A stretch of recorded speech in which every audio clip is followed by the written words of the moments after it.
Hello friends, welcome back my YouTube channel. মই আজি আপোনালোকৰ নতুন নোটিফিকেশন লৈ আহিছো। নোটিফিকেশনটো ৰিলিজ কৰিছে আপোনালোকৰ নেশনাল হেল্থ মিশন আসামৰ ফালৰ পৰা। পোষ্ট নেম আপোনালোকৰ ষ্টাফ নাৰ্ছৰ লাগে জিএনএম আৰু এএনএম ৰ কাৰণে। টোটাল পোষ্ট আপোনালোকৰ 162 আছে, 126 আছে। জব টাইপ হ'ল আপোনাৰ কন্ট্ৰাকচুৱেল বেচিছ হ'ব, আপোনালোকৰ অফলাইন হ'ব। লাষ্ট ডেট আপোনালোকৰ 23 ফেব্ৰুৱাৰী লৈ হয় আৰু ইন্টাৰভিউ ডেট আপোনালোকৰ 24 আৰু 27 তাৰিখে লৈ হয় আৰু জব লোকেশন আপোনালোকৰ কাৰ্বি আংলং আসাম হয়। আপোনালোকক মই ভ্যাকেন্সি ডিটেইলছ খিনি কৈ দিছো। ষ্টাফ নাৰ্ছৰ কাৰণে জিএনএম ৰ কাৰণে পোষ্ট আছে আপোনালোকৰ 76 টা আৰু আপোনালোকৰ পাৰ মান্থ স্যালাৰি 20000 কৈ দিয়া যাব আৰু এএনএম নাৰ্ছৰ কাৰণে টোটাল পোষ্ট আছে 50 টা আৰু আপোনালোকৰ পাৰ মান্থ 18000 কৈ স্যালাৰি দিয়া যাব। টোটাল ভ্যাকেন্সি আপোনালোকৰ 126 টা আছে।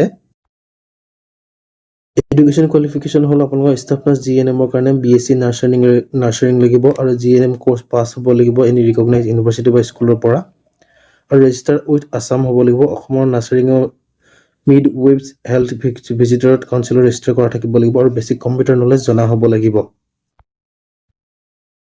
এএনএম কোৰ্সৰ কাৰণে এএনএম কোৰ্স পাস হ'ব লাগিব আৰু ৰেজিষ্টাৰ হ'ব লাগিব Assam nursery midwives and health visitor কাউন্সিলত ৰেজিষ্টাৰ কৰা হ'ব লাগিব।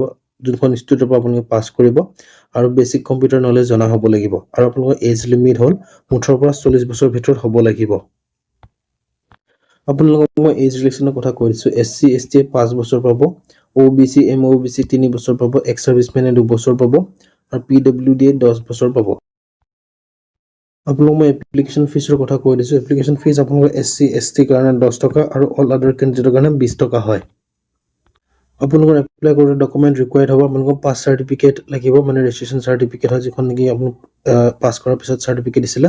3 কপিজ পাসপোৰ্ট সাইজ ফটো লাগিব আৰু ওয়াৰ্ক এক্সপেৰিয়েন্স যদি এনি তিনতে দিব পাৰে। কম্পিউটাৰ সাৰ্টিফিকেট যদি আছে দিব পাৰে আৰু self attach copy educational certificate লাগিব, বাৰ্থ সাৰ্টিফিকেট লাগিব, কাষ্ট সাৰ্টিফিকেট লাগিব আৰু এমপ্লয়মেন্ট এক্সচেঞ্জ ৰেজিষ্টাৰ কৰা নম্বৰটো লাগিব।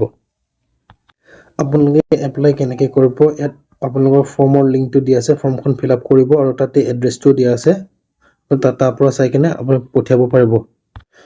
আপোনালোকক ইম্পৰ্টেন্ট ডেটছ কৈ দিছো। লাষ্ট ডেট হ'ল 23 ফেব্ৰুৱাৰী, এএনএম ইন্টাৰভিউ হ'ল 24 ফেব্ৰুৱাৰী আৰু জিএনএম ইন্টাৰভিউ 27 ফেব্ৰুৱাৰী। ইন্টাৰভিউ টাইম 9:30 অনৱাৰ্ডছ হয় আৰু interview venue office of DPMU আৰু এএনএম কাৰ্বি আংলং হয়।